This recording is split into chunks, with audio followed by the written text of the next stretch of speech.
नमस्कार।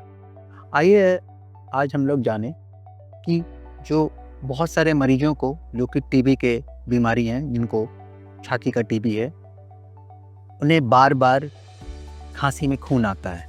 उसको हेमोप्टिसिस बोलते हैं मेडिकल टर्म में। उसको कैसे ठीक कर सकते हैं हम लोग इंटरवेंशन रेडियोलॉजी द्वारा। जैसे कि हमें पता है कि हमारे कंट्री में टीबी बहुत ज़्यादा प्रिवेलेंट है, मतलब टीबी की इंसिडेंस बहुत ज़्यादा है। हर तरह का टीबी हमारे कंट्री में देखा गया है, लेकिन सबसे ज़्यादा जो टीबी के बीमारी के रोग हैं वो छाती में होते हैं। इसको लंग टीबी बोलते हैं या पल्मोनरी ट्यूबरकुलोसिस बोलते हैं। टीबी के कारण लंग में बहुत सारी दुष्प्रभाव पड़ते हैं और लंग में बहुत सारे परमानेंट चेंजेस हो जाते हैं, जिसके कारण से कभी कभी पेशेंट को खांसी में खून आना शुरू हो जाता है।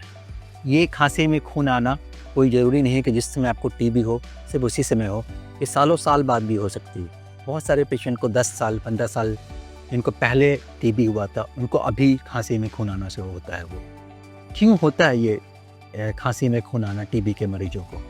टीबी इन्फेक्शन के कारण हमारे जो फेफड़े हैं वो थोड़ा से उन पर दुष्प्रभाव पड़ता है। फेफड़े सिकुड़ने लगते हैं, उनका जो उनका फुल कैपेसिटी रहता है, उनका वॉल्यूम रहता है फेफड़ों का, वो कम हो जाता है।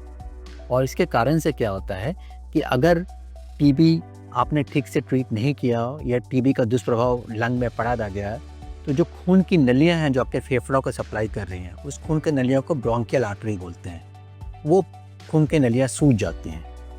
जब वो सूज जाती हैं तो पेशेंट हल्का सा भी खांसता है या छींकता है, तो झटके से खांसने या छींकने से वो जो पतली खून की नलियाँ होती हैं वो फट जाती हैं, उनसे ब्लीडिंग होता है और फिर थोड़ी देर में वो अपने आप रुक जाती हैं। तो कभी कभी मोस्टली इस तरह का जो खून होता है वो जनरली कस के खांसने पे होता है। वो थोड़े से खून निकलता है, फिर पेशेंट को लगता है कि अभी ठीक है वो, और ऐसा बार बार हो सकता है। कभी कभी किसी पेशेंट में बहुत ज़्यादा खून आता है, जिसको हम लोग बोलते हैं कि माइल्ड, बहुत कम खून आ रहा, मतलब कभी कभी 4 या 5 ml या 10 ml आया, फिर 5-6 महीने के लिए कुछ नहीं आया, फिर कभी 5 या 6 ml का कभी खून निकल गया। ये माइल्ड तरह का सिम्टम है। इसके लिए कोई ट्रीटमेंट की ज़रूरत नहीं है, सिर्फ कुछ दवा चलेगी, उससे आपका ये सिम्टम कंट्रोल रहेगा। लेकिन किसी पेशेंट में कभी कभी होता है क्या है कि ये बार बार आना शुरू हो जाता है। उस पर 2 होता है। एक तो पेशेंट बहुत घबरा जाते हैं कि बार बार खून क्यों आ रहा है, कहीं मुझे कैंसर तो नहीं हो गया है। दूसरा बात, बार बार अगर ब्लीडिंग होते रहे, खांसी के साथ से खून आते रहे, तो अब शरीर में खून की कमी हो जाती है, इसको अनीमिया बोलते हैं। तो पेशेंट कमज़ोरी महसूस करता है, वो अपने काम पे कॉन्सेंट्रेट नहीं कर पाता। तब वो अपने जो चेस्ट विभाग के या छाती विभाग के डॉक्टर उनसे मिलते हैं। तो फिर हम लोगों ने सीटी करके फिर वो हम लोग पता करते हैं कि क्यों ये बार बार खून आ रहा है। तो जब हम लोग सीटी करते हैं तो हमें दिखता है कि जो लंग की सप्लाई है, ब्लड का खून का जो सप्लाई है लंग में, उसमें सूजन आ गया है और उसी सूजन के कारण ये बार बार खून आता है। इन तरह के केसेस को फिर वो इंटरवेंशन रेडियोलॉजी के विभाग में रेफ़र करते हैं, क्योंकि ये दवा से सब ठीक नहीं होने वाला है। आप जितनी भी दवा चला लो, ये थोड़ी देर के लिए कंट्रोल रहेगा, फिर 2-3 महीने बाद इनका सिम्टम फिर से शुरू हो जाता है। इसका परमानेंट इलाज सिर्फ इंटरवेंशन रेडियोलॉजी के द्वारा ही है। अनफॉर्चुनेटली इसके लिए सर्जरी भी कुछ नहीं किया सकता है। सर्जरी बहुत ही इन्वेसिव होता है, लंग फेफड़े को काटना पड़ता है उस जगह पर, जो कि हर एक पेशेंट के लिए संभव नहीं है, खासकर उन पेशेंट के लिए जो कि बूढ़े हैं, जो सर्जिकली फिट नहीं हैं।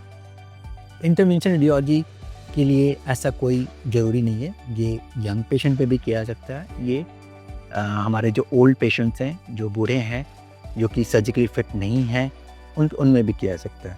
इसमें हम लोग क्या करते हैं, हम लोग सबसे पहले हम एक सीटी स्कैन करते हैं छाती का, और हम लोग देखते हैं कि लंग में कहाँ पे ये बीमारी है और कौन सा जो लंग का जो ब्रोंकियल आर्टरी है कहाँ पे सूजा हुआ है और ये कहाँ पे निकल के जा रहा लंग को सप्लाई कर रही है। हमारे लिए बहुत ज़रूरी होती है। इसे कहते हैं कि सीटी में ब्रोंकियल आर्टरी मैपिंग, मतलब ब्रोंकियल आर्टरी जो कि लंग को फेफड़े को सप्लाई कर रही है। मैपिंग मतलब एग्जैक्टली कहाँ पर वो निकल रहा है वो, ताकि हम लोग उसका सही ढंग से इलाज कर सकें।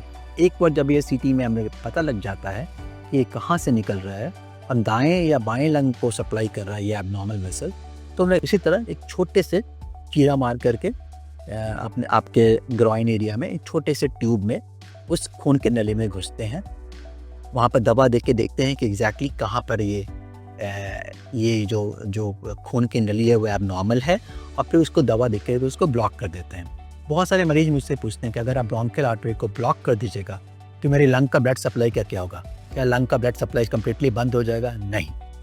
जो हमारे फेफड़े की सप्लाई होती है उसका मल्टीपल उसके खून की सप्लाई होती है। और ये जो ब्रोंकियल आर्टरी जो कि एबनॉर्मल हो गया है, इसको बंद करने या ब्लॉक करने से लंग पे या फेफड़ों पे इस पेशेंट पे कोई दुष्प्रभाव नहीं पड़ता है। इसका अच्छा प्रभाव क्या पड़ता है कि पेशेंट को खांसी में खून आना बंद हो जाता है। हाँ, जो ऑलरेडी आपके लंग्स में या फेफड़े में खून आप ऑलरेडी पहले से घोट चुके हैं, वो धीरे धीरे थक्का बन के 1-2 वीक तक निकलता है। उसके बाद कोई फ्रेश ब्लीडिंग नहीं होती। इसका ये फ़ायदा होता है। बिना कोई चीरा लगाए हुए आप ये ब्रोंकियल आर्टरी एम्बोलाइजेशन करा करके आपको अगर ये बार-बार खांसी में खून आ रहा है, इसका आप परमानेंट सही इलाज करा सकते हैं। अगर आपके पास कोई ऐसे मरीज हैं या फिर अगल-बगल आपके नेबर्स में हैं कि ऐसा कोई मरीज हैं जिनको बार-बार फेफड़ों के टीबी के कारण बार-बार खांसी में खून आ रहा है, तो आप उन्हें सलाह दीजिए कि किसी भी नियरेस्ट हॉस्पिटल जहाँ पे इंटरवेंशनल रेडियोलॉजी की सुविधा उपलब्ध है, वहाँ पे जाएँ, इंटरवेंशनल रेडियोलॉजिस्ट डॉक्टर की परामर्श लें और अपना इलाज कराएँ। धन्यवाद।